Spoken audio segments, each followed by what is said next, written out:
आदमी पार्टी कांग्रेस के विधायक को गिरफ्तार करे तो वो पाक साफ है, लेकिन ईडी कार्रवाई नहीं कर सकती। ना वो रणबीर कपूर पे कार्रवाई करे, मतलब वो उनको सम्मन भेजे, ना ही वो अरेस्ट करे संजय सिंह को, ना ही मनीष सिसोदिया को।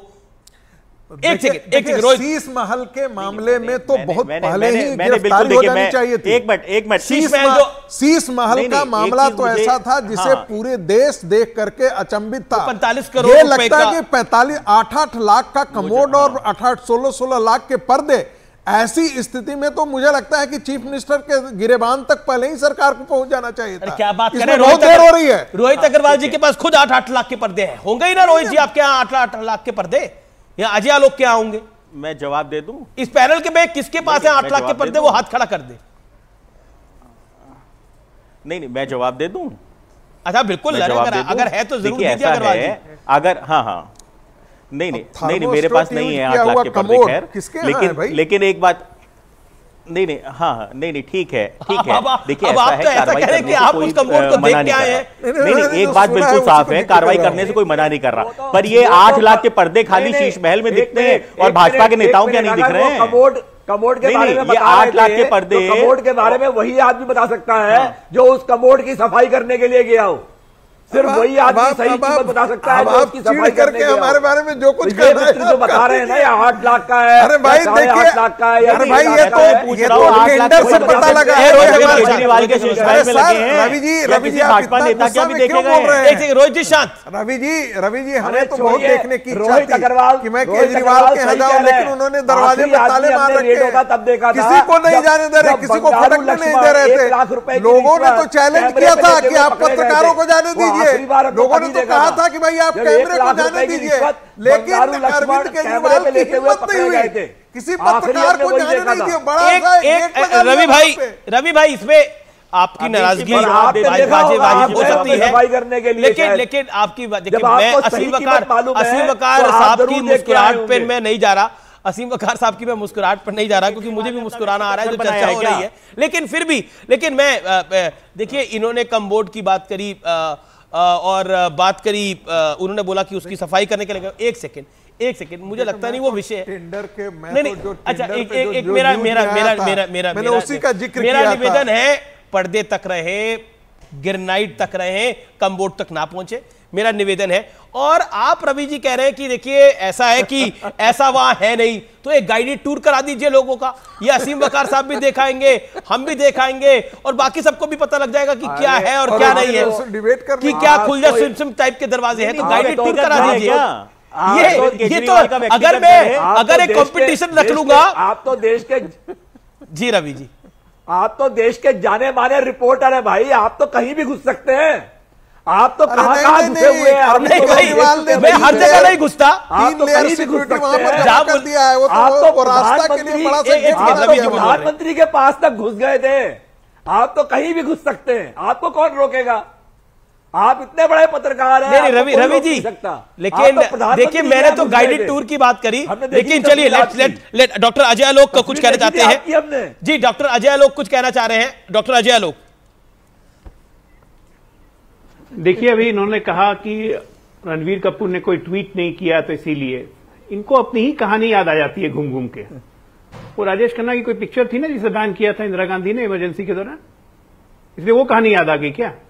हाँ, इससे वो सब चक्कर में मत पड़िए, हम ऐसी सरकार नहीं है।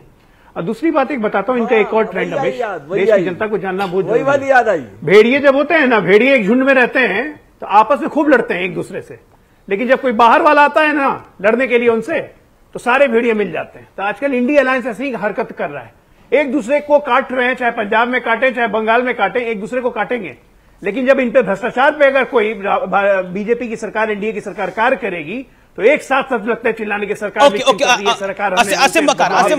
सरकार का विक्टिम के अलायंस है। आपको ये बेकार की बात है, आपके कृत्य बोल रहे हैं सर। जी असीम वकार, एक पॉइंट है कि इंडिया अलायंस एक दूसरे पर बंगाल से लेकर पंजाब तक कार्रवाई कर रहा है, गिरफ्तारियां कर रहा है, बयानबाजी हो रही है, लेकिन ईडी कार्रवाई करती है तो वो विक्टिम कार्ड है।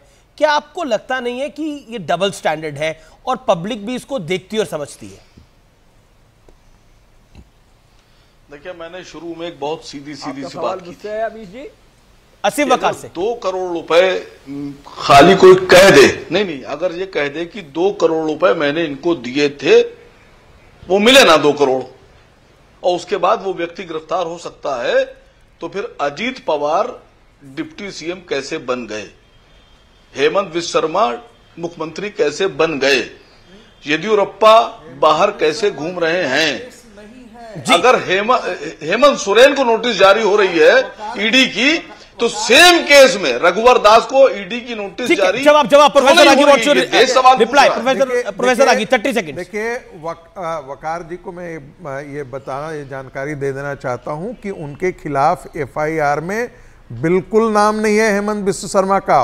और उन्होंने ये भी कहा, जब ममता बनर्जी जी ने उन पर टिप्पणी की थी तब उस समय भी उनका आया था कि वो उनको बस एक पूछताछ के लिए बुलाया गया था, लेकिन कहीं भी उनका जिक्र या उनका नाम किसी घोटाले में नहीं शामिल। असीम वकार 10 सेकंड में रिप्लाई। वो कह रहे हैं जिक्र नहीं है, और साथ ही साथ इंडिया अलायंस बनने से पहले तो मनीष सिसोदिया भी अरेस्ट हो गए थे, तो इंडिया अलायंस का तो कोई लेना देना नहीं है इन गिरफ्तारियों से। देखिए बात, देखिए बताऊं आपसे, एक अलायंस है एनडीए, दूसरा है इंडिया। अब देश को जब चुनाव में वोट करना होगा तो देश की जनता को 2 विकल्प चुनना पड़ेंगे, या तो वो एनडीए के साथ होगी या इंडिया के साथ होगी। आप किसके साथ हैं? सीधी सी बात है। आप कहां होंगे वकार जी? नहीं, हम एनडीए के विरोध में हैं। आप एनडीए के विरोध में हैं, ठीक है जी। दूसरी बात आपने देखिए, हेमंत बिश्व शर्मा साहब के बारे में आपने कहा, मैं आपकी बात माने लेता हूं, बिल्कुल माने लेता हूं रागी साहब की बात, लेकिन हेमंत बिश्व शर्मा साहब के बारे में जो खबर है वो ये है कि जैसे ही उनका नाम आया और जैसे ही पूछताछ के लिए बुलाया गया, वो फौरन अमित शाह साहब से मिल लिए। नहीं, और कहा कि ये तो पता नहीं, आप है सर, कि फलाने का फोन आया भाई।